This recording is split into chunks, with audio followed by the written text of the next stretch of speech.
दोस्तों, हर आध्यात्मिक इंसान के जीवन में सबसे महत्वपूर्ण और बड़ा स्थान सिर्फ और सिर्फ देव लोगों के लिए ही बना है। वैसे देखा जाए तो भगवान के लिए कि हर भगवान इंसान का रूप लेकर ही या फिर इंसान के रूप में अवतार लेकर ही इस धरती लोक में मौजूद हुए थे। आज तक एक सवाल हर इंसान के मन में है कि जब देव लोग बीमार होते थे तब उनका इलाज कौन करता था, या खुद भगवान अपने चमत्कार से ठीक हो जाते थे, या फिर उनका भी इलाज करने वाला कोई भगवान इस धरती पर मौजूद था। दोस्तों, आज तक ऐसी बहुत सारी कहानियां प्रचलित है जहां सिर्फ इंसानों को ही नहीं बल्कि देव लोगों को भी शारीरिक अस्वस्थता का सामना करना पड़ता था।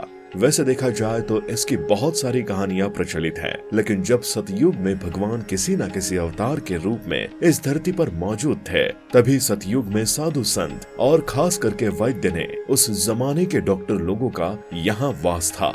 इसके साथ साथ ये वैद्य हमारे प्राचीन विज्ञान आयुर्वेदा और उसके जड़ी बूटियों के बारे में जानकर थे। तो आज तक भगवान श्री राम हो या फिर भगवान श्री कृष्ण, उन्होंने किसी न किसी से जड़ी बूटियां जरूर ले ली।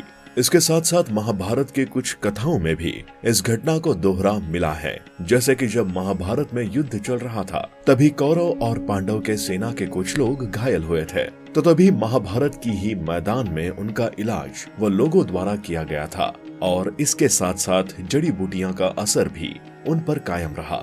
इसके साथ साथ रामायण में भी जब हनुमान जी सीता माता को वापस लाने के लिए चले गए थे तभी उनके पूंछ को आग लगा दी गई थी, और तभी उसकी वजह से उन्होंने सारी लंका जला दी थी।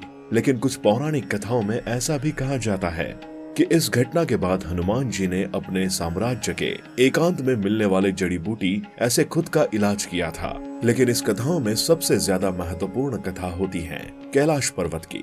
दोस्तों, कैलाश पर्वत यानी भगवान महादेव जो देवों के देव हैं, और आज तक ये साबित भी हुआ है क्योंकि हर भगवान उनके पास न्याय और सुख शांति मांग करने चला जाता है। कई कथाओं में भगवान महादेव ने भी अपने चमत्कार की मदद से बहुत सारे लोगों को वरदान रूपी इलाज दिया था। तो दोस्तों, पुराने जमाने से आज तक हमारे शारीरिक स्वास्थ्य के लिए जड़ी बूटियों का इस्तेमाल किया जा रहा है, और इसके साथ साथ भगवान भी भगवान क्यों ना हो, लेकिन वो भी इंसान का रूप लेकर इस धरती पर मौजूद थे, और इसकी वजह से उनको भी बीमारी का सामना करना पड़ता था।